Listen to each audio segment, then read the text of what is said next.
Hi, everyone. So unlike Gemma, fear definitely plays a part in my life, and currently it's quite high up.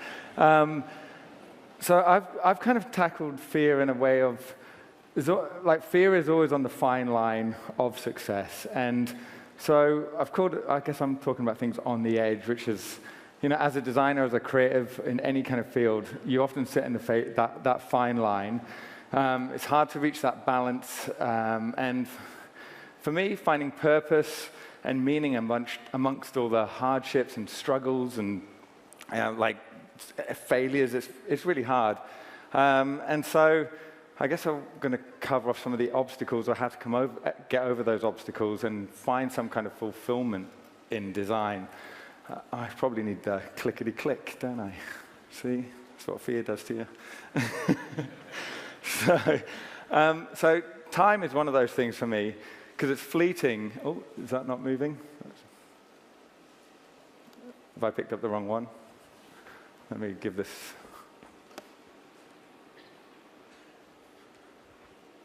I'll try again. Did that go? Oh, hold on, let me go back. All right, yeah, okay, cool. So,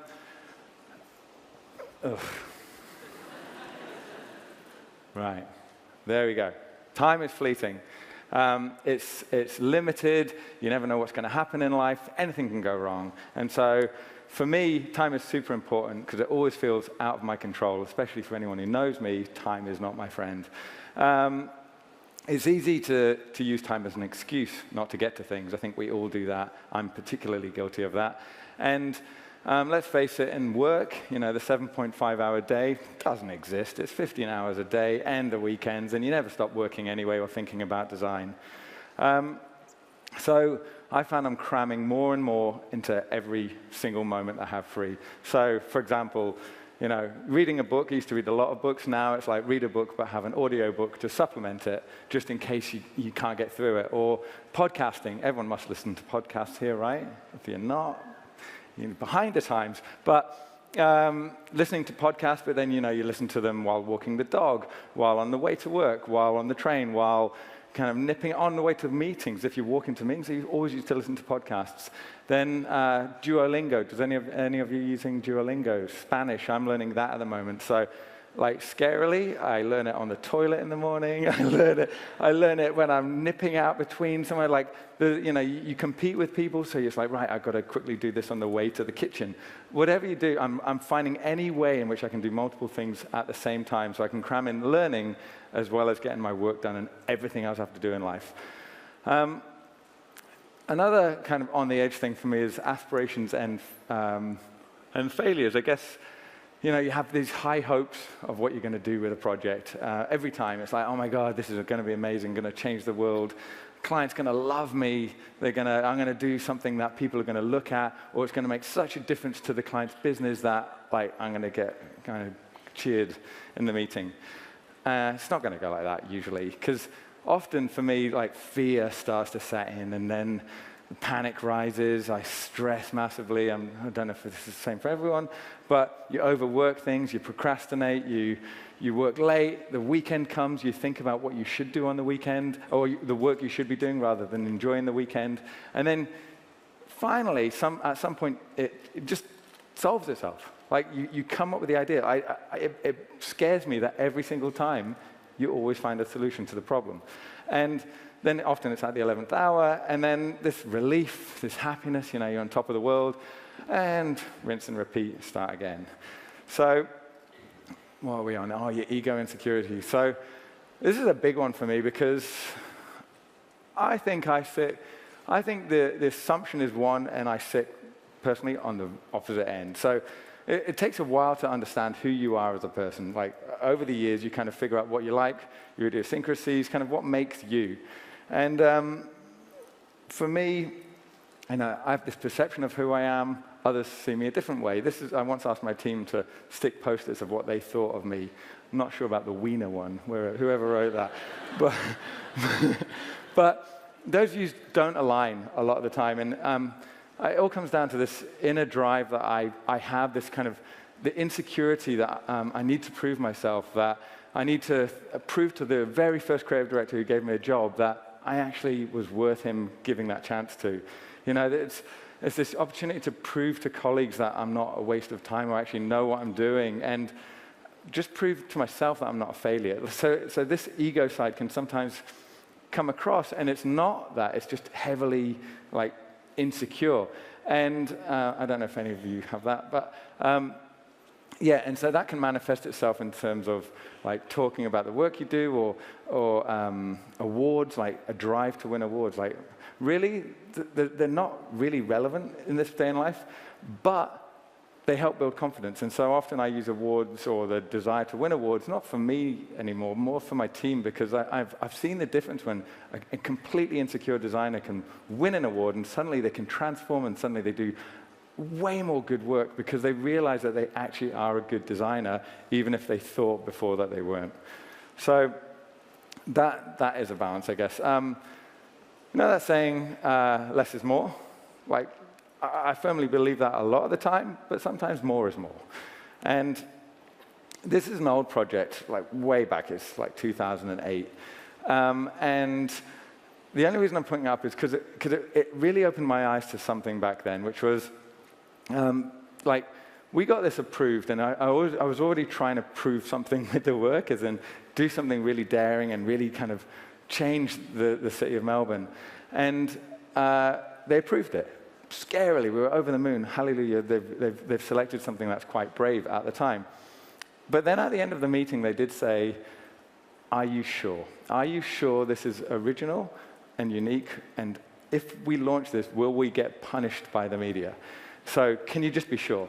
And so in a big agency that I was working at the time, you know, budgets are gone. Everything is quite tight. And so to go back and go, do you know what? We need extra time on this. I'm taking the time to do it. 2 designers, we're going to work together and we're going to crack this. And so it pushed us to explore everything.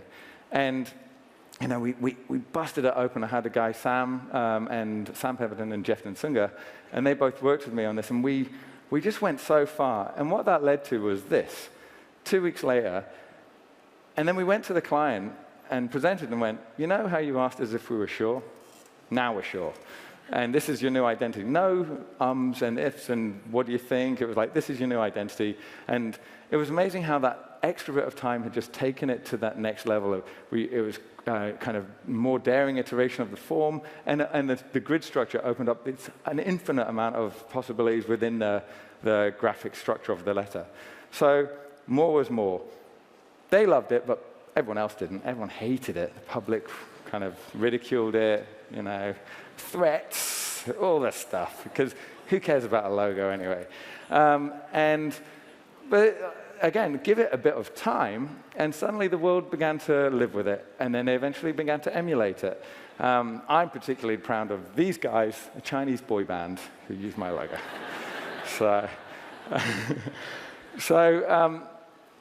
Sometimes work sucks, right? We all go, work sucks. Design sucks for me sometimes. As I said, it's this stress, this struggle, the failures, this, what if only I got it right. And so, and equally, work can really suck because we can be our best selves at work, but equally we can be our worst. We all know people, we've seen people who outside of work can be the genuinely nicest person, but in work they are complete beeps and can become monsters. And I don't know what goes on in the office, but equally, people are underpaid, we're overworked, we're undervalued, and we're treated like shit. It's true. And so, like, work has this kind of bad side to it. And so, for me, you got to find happiness outside of work. Yes, you got to love what you do and find your own joy in what you do. But for me, having something outside of work that makes me super happy, and like for me, it's the ocean. I live in Bondi, get to surf, take the dog for a swim. Like, having that thing away from work is massively refreshing in terms of freeing your mind, washing away all the irrelevance that takes place in work, and getting you ready for the next day or the next project. Cliche maybe, but knowledge is power versus ignorance. I think I've been ignorant for a large part of my career. I think when I went to uni, I was completely ignorant. I should have read more books.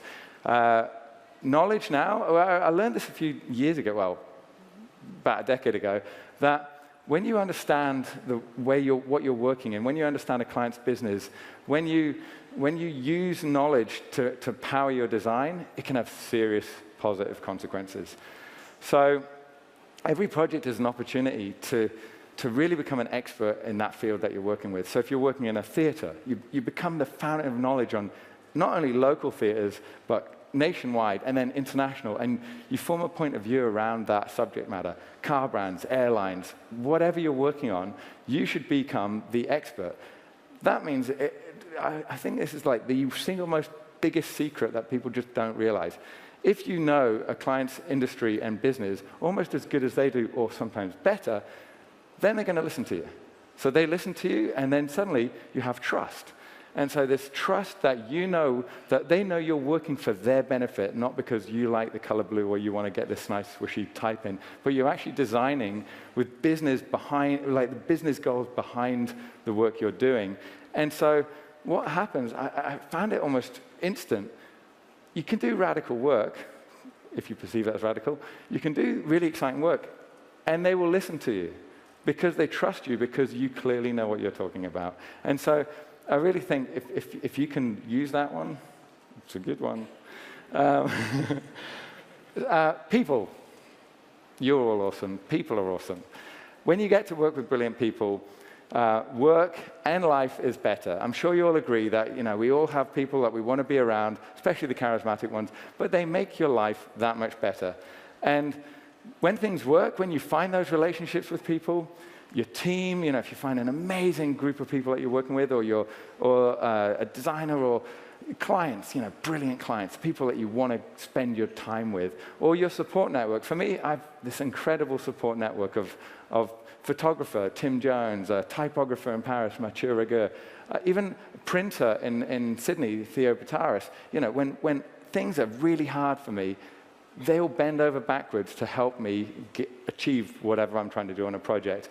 And so this support crew, they stay with you for years. There's a Finnish artist that I worked with when I first arrived in 2001, and I still work with him. A guy like 13 years ago who I will still call up as my go-to person to work with when it comes to knowing how he's going to kind of do some technical stuff. You stick with people that really make your life better. And you stick your neck out for them. So this is a small project from years ago now, but I used to get major back pain. I still do, but I'm trying to manage it. But this acupuncturist, he's sadly passed away, but he used to make my life that much better. And he was passed to me by another friend who had problems. So it was word of mouth. He was that amazing. And so why wouldn't you, as an individual, do work for someone for free that you just want to repay some kind of favor? It's not like he asked it. It's just like, I've got this idea. I really need to give you something using my skills that I can do, because you just make my life that much better. Even, this is Tim Jones. Simple as, okay, it's a logo, but his identity and all the things that I designed for him, he does so many favors for me. So of course I'm going to do favors for my best photographer friend who, why wouldn't you want to do an identity for them? It's going to be super exciting, and they're going to listen to you because they trust you. So confidence and fear. Obviously, this whole talk is about fear, but the biggest fear for me, coupled with insecurity, is that I'm not going to be good enough to do something. So I always wanted to run my own business. I wanted to I had these great visions of, wouldn't it be amazing, this great culture, do this fantastic work, and everyone wants to be there. But I always thought I wasn't good enough. So I just turned 40 last year. It's taken me this long to believe that I can actually start a business, because I was that afraid. And where would the work come from? Will clients actually give me work or pay me? Why would they come to me when there's so many better designers than me around, especially locally? So, and also, I'm not the most organized person, so how am I going to run a business if I can't run my own normal life? So we started a business, myself, a guy called Andy Wright, and Damien Borchok, a year and a half ago, called For the People. And, I suddenly, don't ask me how, but I suddenly had an ex-CEO of one of the largest companies in Australia, and design groups, and another director of a large advertising agency, technology advertising. And so these two guys, we worked together 10 years ago, and they're, incredible at what they do. And somehow I'd managed to start a business with them, which is very strange for me. But what that meant is I look up to these guys. I think they're amazing. And so suddenly, we hadn't worked with each other for so long that I found my self-belief dropped to like rock bottom. My insecurities rose. I had low self-esteem. I constantly felt like I was the weakest link of the three of us. I just felt like all my experience in previous jobs where I thought I was like, I know what I'm doing, I'm pretty good, that all went. And it was really weird. And we've been doing a podcast where we actually recorded the whole kind of starting an agency, because I thought, well, look, it's taken me this long to start a business. Why don't we do something to show others what it's like to set up a business, what some of the issues are, especially in the creative world, what you need to do, lawyers and insurance and all that boring stuff. Just all the stuff you don't think about. So we recorded it, and I found it quite interesting and cathartic to be talking constantly, into a microphone. You're giving your dialogue. Oh, I feel like shit today. Or I'm not sure about what Damien's saying, And I found this the other day, or Jo, my girlfriend, found this, which I thought was quite telling of a time. If that's going to play. Did that play? I'm going to go forward. I also feel like David's a bit insecure amongst Damien and Andrew. I think he sees them as smarter individuals that are very aware of the industry. And I think that is partially true. But I have seen real change in Jason because of this. Even my girlfriend was very aware that I was a shadow of my former self. Thankfully, we got over that. Another issue for me on the edge that I sit between is this love for what we do and money, because I hate money. I get like sweaty armpits when I think about money. If I'm on a phone call with a client talking and they want to, so how much is this going to cost? I'm like, oh, I pretty much need a shower.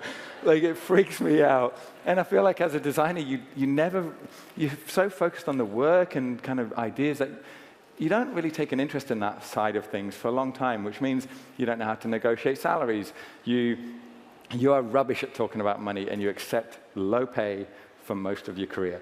And so I remember it hit home when I moved to Paris to run an office there for Landor, and I remember that the entry-level project managers were on 30% more than the entry-level designers. So in a creative agency, those who are the creative fuel of that business, the ones that are solving the client's problems, are paid less than the people who manage the project. I found that crazy. It still bothers me, but it's not unusual. It's standard. Designers are underpaid. So yeah, money bothers me. Writing estimates bothers me. Talking money. Anyway, it brings me to arts clients, because they don't typically have money. And we work on them sometimes. We all want to work on them, if only they had some money. But you will usually find a way to work with them anyway and take it on the chin. So this client invited us to pitch. Cool client, I won't lie. Myself and Olivia, the first designer we hired, we both went, oh, wouldn't it be a dream come true to do the Biennale? But we knew it was never going to be a reality, because there's no money in it. And a creative pitch, a free pitch for an arts organization against the likes of people. We know the studios that do these things in Sydney. They're incredible. So we met them and said, and we told them that we thought it was inappropriate that they were asking small studios to creatively pitch, and that's not going to fuel great work, because it's no longer a collaboration. It's much more of a, you show us stuff and we'll tell you if we like it, and choose the best one. So that's not going to lead to great work, I don't think. So we turned it down. Eventually they came back to us and they went, okay, you're down to the shortlist. And so we didn't say anything. We kind of sat on it, and then Damien wrote this really beautiful email, just turning them down gently and saying why, about why it didn't work for us as a business, how we need to partner with clients, all this really great stuff. Anyway, they then said, okay, you don't need to pitch, but everyone else is going to pitch. And then after the pitch, they went, okay, you've won. Which was, and yes, that beginning bit was a bit shaky and you know, it's not nice talking about that about a client that I actually have immense respect for, because we won by having respect for ourselves and standing by our guns and what we believed in, and we set the tone then for a relationship with them, which would be brilliant. Actually, I'm going to go back. Which would be brilliant because suddenly they saw us as equals, as the people they trust, they're going to listen to, and so it became this partnership. So this theme is called, for the Biennale currently, it's at Carriage Works, is one of the venues. The future is already here, it's just not evenly distributed. It's 7 venues. It's all around Sydney, Cockatoo Island, MCA, the Gallery of New South Wales, here, a bunch of smaller places, and art space. And the challenge they have is how do you get people to attend all 7 venues? How do you get people to not just go to Cockatoo Island and gone, I've done the Biennale?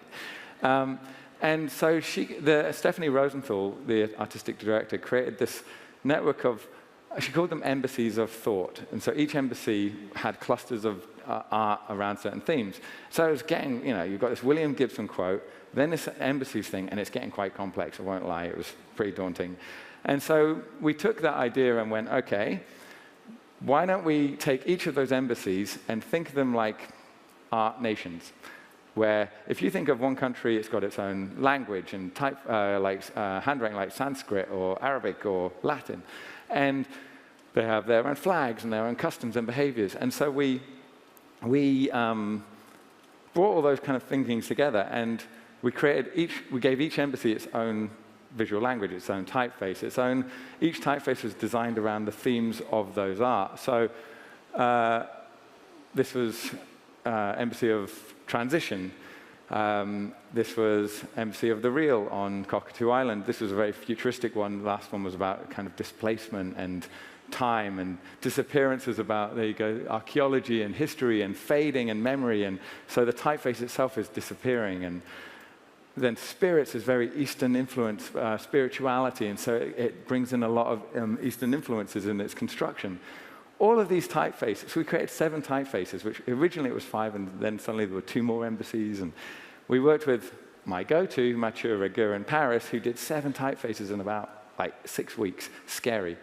Then we combined them with these delegates or citizens of each embassy, and so each one was created by one of our illustrator/designer animators, Ben Walker, and so each one of these then embodied the philosophy of each of those art embassies, and so together, each one of them had an anthropomorphic kind of element, eyes, legs, whatever. So they're kind of like these futuristic beings, but yet they have their own kind of, they fit together, but they're all individual. And so they were like visual identifiers. And so all of that together, when it all came together, you would have all these in-between spaces where, just like countries, when you sit on one country and there's a border to another, a lot of influences kind of spread or spill over onto each other. So almost these typefaces started to cross-pollinate, which was fortunate that we created them all in the same typographic structure, so they all fitted the same space almost. So you could actually combine them in all these central kind of in-between spaces. I won't lie, it's pretty weird. Right? It's not like, here's the idea, bam, bam, bam, that's very obvious. It was quite weird. It's even weirder getting to see work all around the city. I've talked about egocentric or insecurity and needing kind of confirmation or affirmation that you can do something. It's quite nice to see stuff around, and kind of the scale of it was really exciting. And, you know, down to the tote bag. Woo, tote bags. Even a book, I mean, we designed a 300 and something page book. I can't live knows, 380, 350. We designed a book, like the most complex book ever. Anyway, it was scary, and it was a really cool project to be on. I've got a couple of minutes, I'm going to run on to this project. I love dogs. Just saying. I love dogs, and I'm often, as a designer, I'm lost about what I want to do. What do I want to personally do as a designer? What makes me feel good? And ultimately, I want to do purposeful work that adds value to the world. For me, if you feel like you're making a change to the world, that is the biggest reward. And so this is Miguel, as I've said. We got him about a year ago, and I grew up with a lot of foster dogs, and we always had dogs living with us. And so when as every owner does, you post a picture on Instagram, and, you know, because what you do, you got a puppy, woo, everyone's like, puppy alike. And And so I posted him, and an ex-colleague got in touch and said, hey, I know you like dogs, and I just saw you've got one. Would you be interested in working with our friends over at Sydney Dogs and Cats Home? Of course, I was like, hell yeah. And it was really interesting because 2 weeks before, I just taught at Tractor, and I'd set a brief of shelters, redesign a shelter in Sydney, pick one of them, and design them. So that was a brief I'd given. So I was already immersed in this kind of world of doing good, and I'd even spoken to Damien and Andy about, wouldn't it be great if we worked with shelters and help them make it better? Because they struggle. They're too busy saving animals and doing volunteer programs that often their brands and the way you interact with them is really kind of, it's not easy. And so here we were like, there's got to be a better way for them, A, to make some money, because they have to move. By the way, they've got to move, forced move, so they need to raise like $3 million, which is also why they came to us, because they realized they wouldn't be able to do it with this. And we looked at it and went, there could be so much more that can be done with this. We worked with UTS, so we did an incubator, we had some students, and we created this idea of elevating the dogs to celebrity status, like really powering them forward as like, why wouldn't you adopt this dog if you saw that? You know, you get the essence of what they stand for. Like, you see their face, you see the expression, you're like, I must have that dog. And Tim Jones shot all these. We smeared a lot of peanut butter over them. You know, but you get to see these dogs. They're beautiful. And so changing the site, making it more intuitive for people to engage with. What is that coming up? Like, it was just a whole different experience. We created this generator where you could, every dog that came through the door, you could change their facial expressions through the simple generator. So 20 ears, 20 snouts, 2 sets of eyes, pretty much can create every dog possible. And so you can get like the pug from having the low eyes. And so each dog, you know, fill in a bit of detail. So it's a small dog with big ears and outspits a dog. And so we're in the process of trying to make this public so that anyone can just make their dog online and then use it and get all this merchandise made. It'd be cool. One of my favorite jobs, by the way. That's probably one of my most happiest moments working on that job. My last point, because my time is very much over. I guess all of this, opportunity, obstacles, everything is an obstacle, but yet everything is an opportunity. The biggest lesson I've learned on all of this is if you treat people with respect, if you enjoy the journey and you try and make everyone else enjoy their journey as well, not forced, but like, you know, you make it pleasant, you enjoy interacting with people, you treat clients the same as you treat your friends. You become your genuine self. Like, all of these things, you find who you really are, and it's amazing how so many good things happen when you let yourself be that person. Thank you.